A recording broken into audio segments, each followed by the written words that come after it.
Hey, it's Edna Keep here. Welcome to the Seven Figure Real Estate Podcast. I'm your host. I hope you enjoy this episode.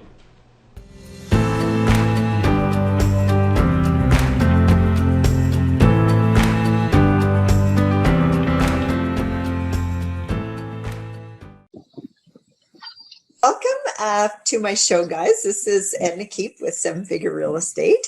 And today I have with me Andrew and Paul. And I've been on your guys' email list for many years. I know you run a real estate investment club out of Ontario. And I've got quite a few followers from that area. So I think this is a really good fit and a good time for us to have a conversation. Welcome. Thanks very much for being on. Yeah, thanks for having us. Maybe what I'll get you guys to do first is, because we reached out and I didn't get a bio or anything from you guys, just give us a little bit about your background, what got you invested and interested in real estate to start with, and then I'll take it from there because I have a few specific questions I want to ask you guys. Sure. Both of us started investing when we were young. I think Andrew bought his first condo in Toronto when he was 23, and I bought my first house in Hamilton when I was 24. And we had kind of met at another real estate club in the Toronto area called Rockstar Real Estate. And we were both sort of semi-famous there for being the youngest investors around in the club. So we kind of became buddies, and eventually we became partners that we, invest in real estate together. And that was over 10 years ago, 11 years ago or so. And we've been kind of building our own portfolio since then. And, we eventually got our real estate license and focused on helping other investors do the same thing, just kind of practicing what we preach. So what's your main focus? Is it single family, multifamily, or a combination? Well, kind of everything, to be honest. We found that if we expanded our own knowledge, that we were able to share it with investors. So we started doing single family, and of course that's what we did. We started doing rent to owns or lease options, whatever you guys call it down there in the US. And like I said, we shared that strategy with our investors. We started doing multifamily. Again, we shared it. Now we're on to land development and new construction, which we're doing. We do pre-construction, all kinds of stuff. So it basically, and is that in Toronto area or is that in Florida?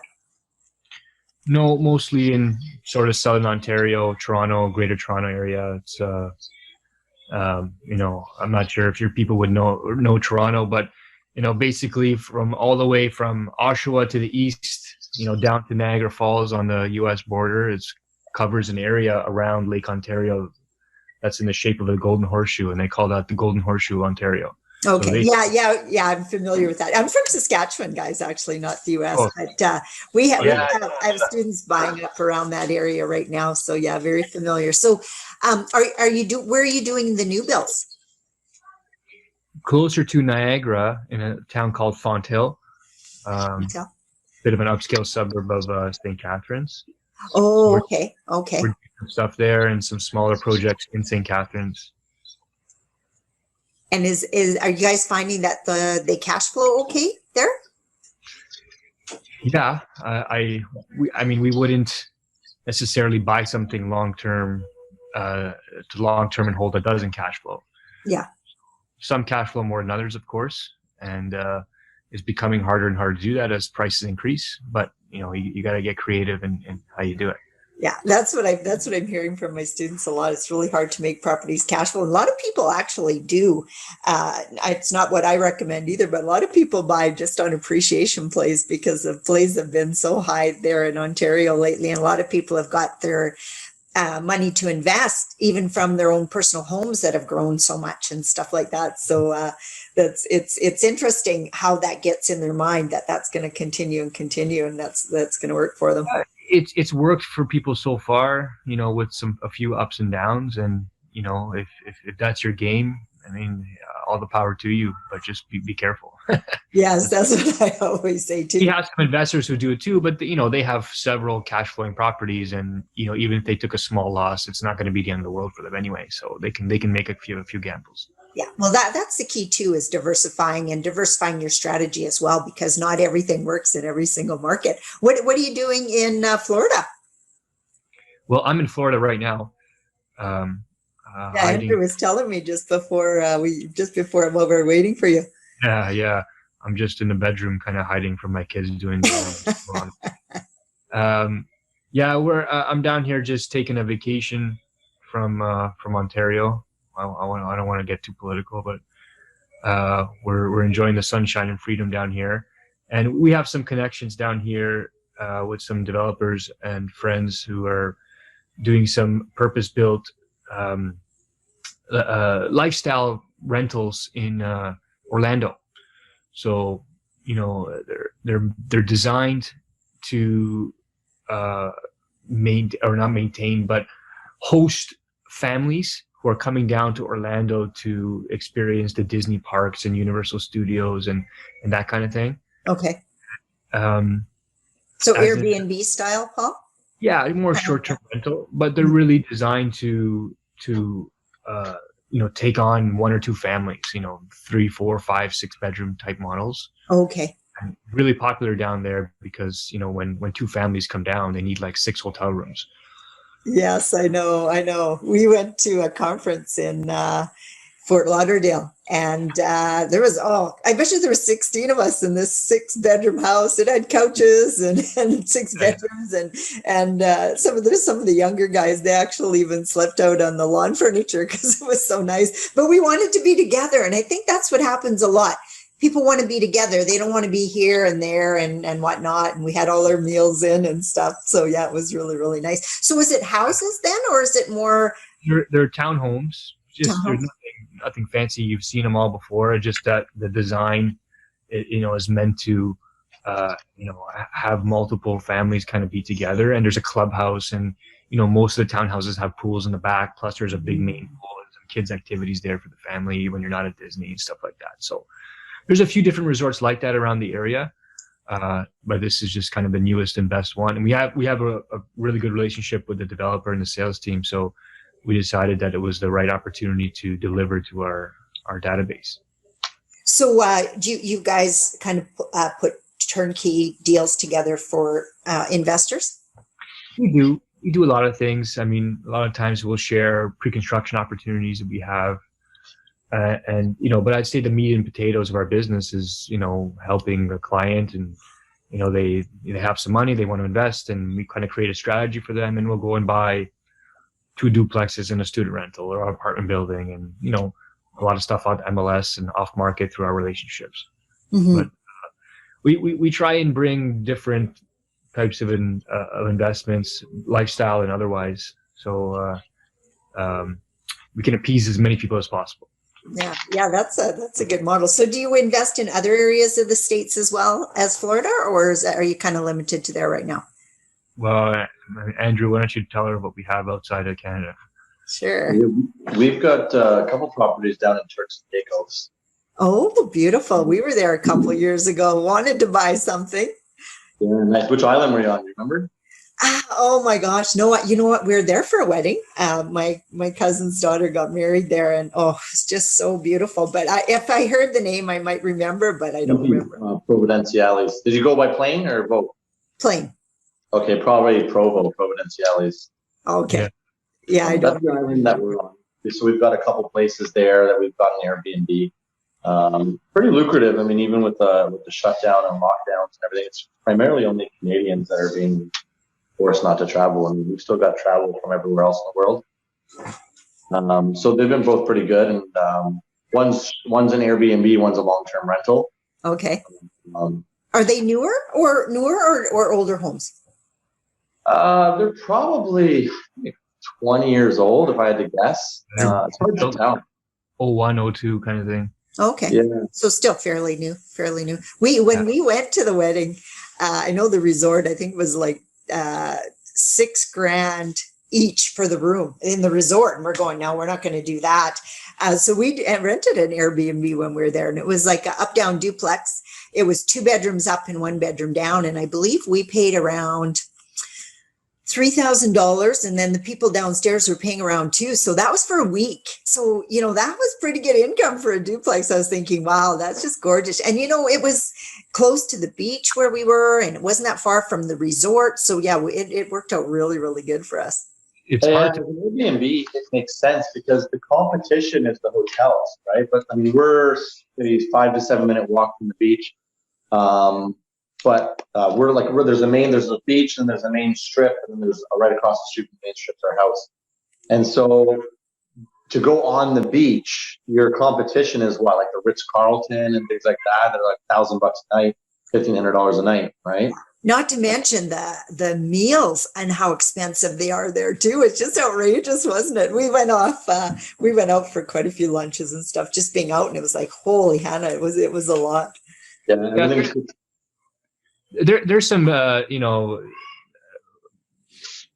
more not lucrative, but cheaper places to eat. Let's put it that way. If you stay on some of the off the beaten path a bit, and you go where the locals go, there's some real cool spots where you can have a nice meal for $20, right?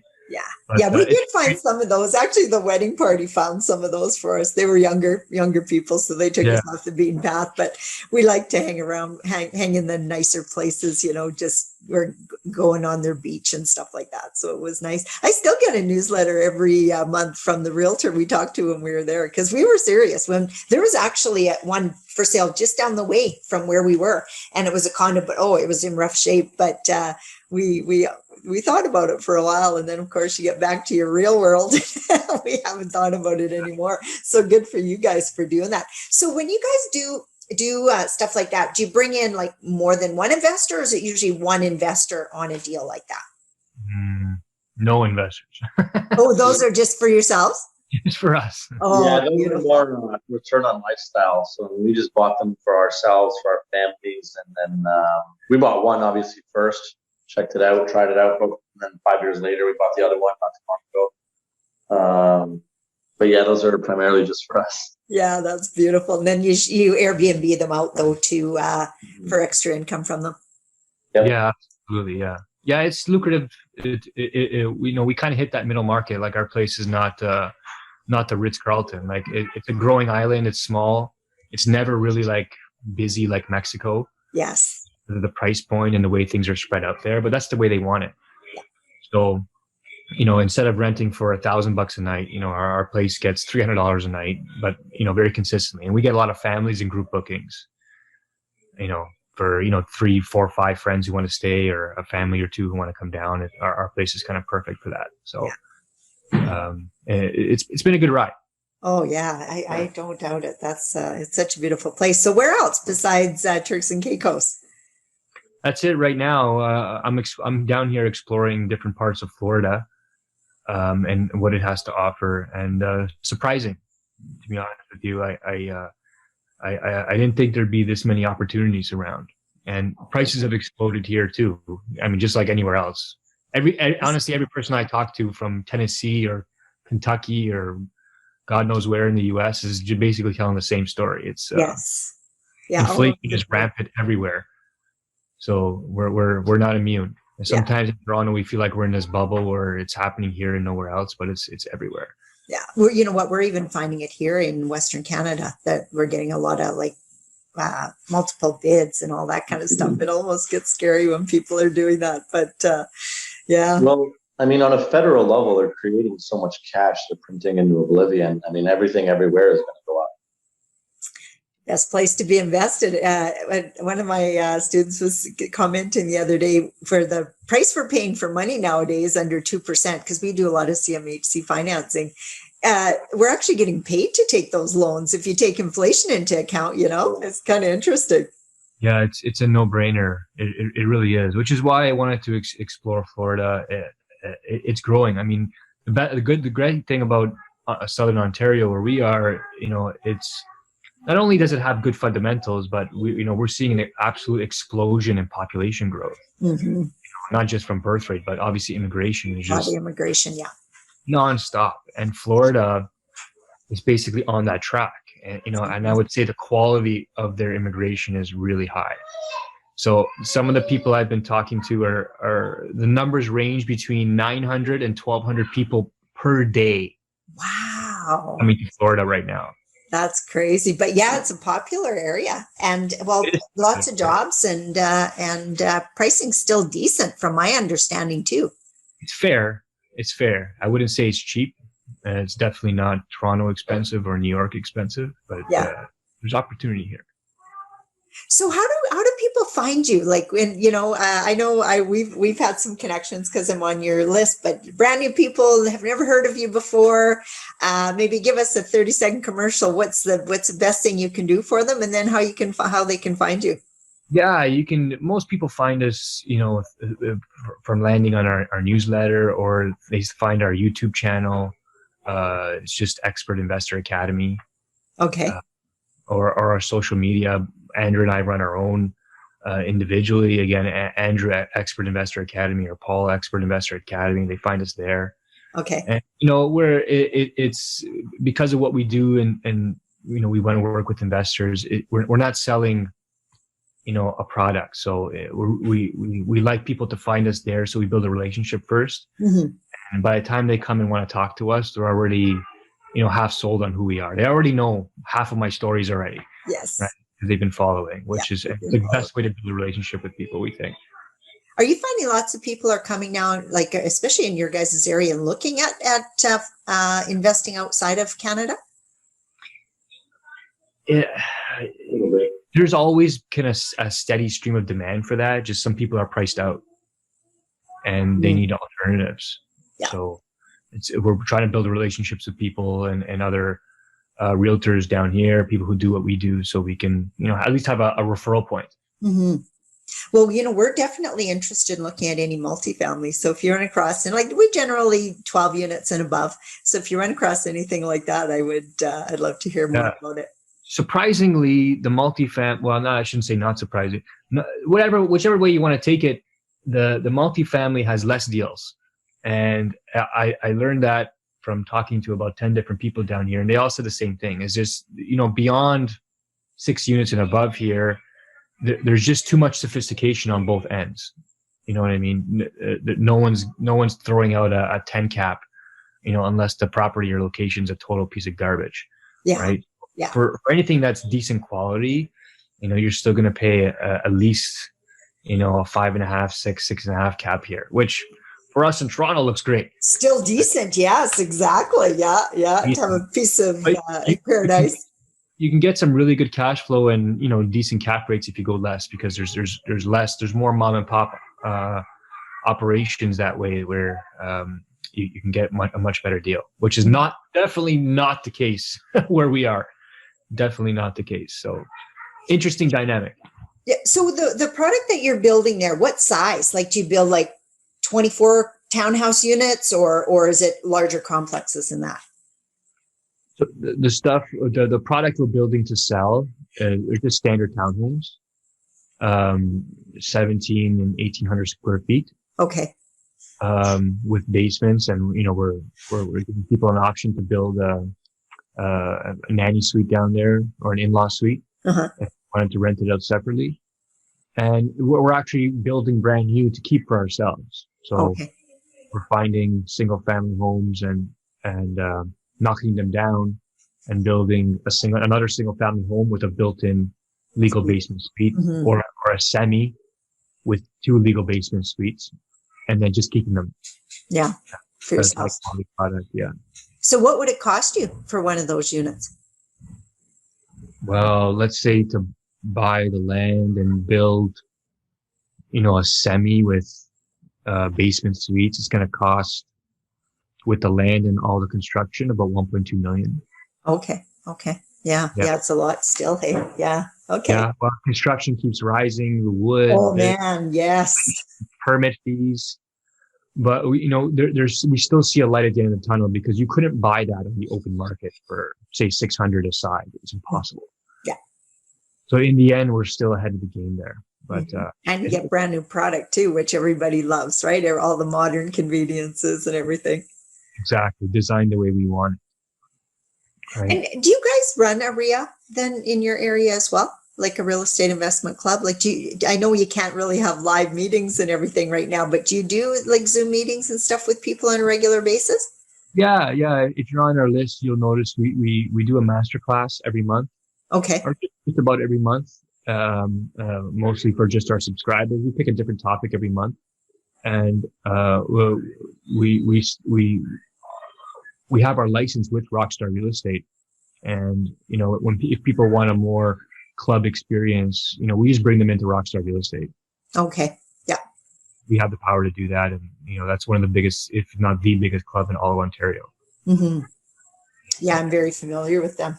Okay, perfect. Well, thank you guys so much for coming on and giving us an update and letting us know what you're working on. And I'll make sure that everything you told me there gets into the show notes as well, so that people don't have to remember it because lots of times when they're listening to podcasts, it's like, oh, where's my pen? But it'll be in the show notes as well. And I do appreciate all the good value that you guys put out in your newsletters. I read it each month. And for anybody else who's interested in knowing what's going on with them, sign up for their newsletter because it's a really great way to stay in touch. I'm glad someone as sophisticated as yourself kind of enjoys our content, because we really try to put out good stuff there to build a relationship with people. So thank you. Yeah, you definitely do. So it's well worth it. Okay, well, thank you guys very, very much. And we'll talk soon. Yeah. Thank you so much for listening. It's my sincere intention that you got value from this episode. If you're interested in learning more about building your passive income through real estate, either by investing with us as a joint venture partner or as a student discovering how you can attract investors to your deals and build your own 7-figure real estate portfolio by helping others build their passive income, check out my website, ednakeep.com, or watch my free masterclass at ednakeep.com/90days to 5K.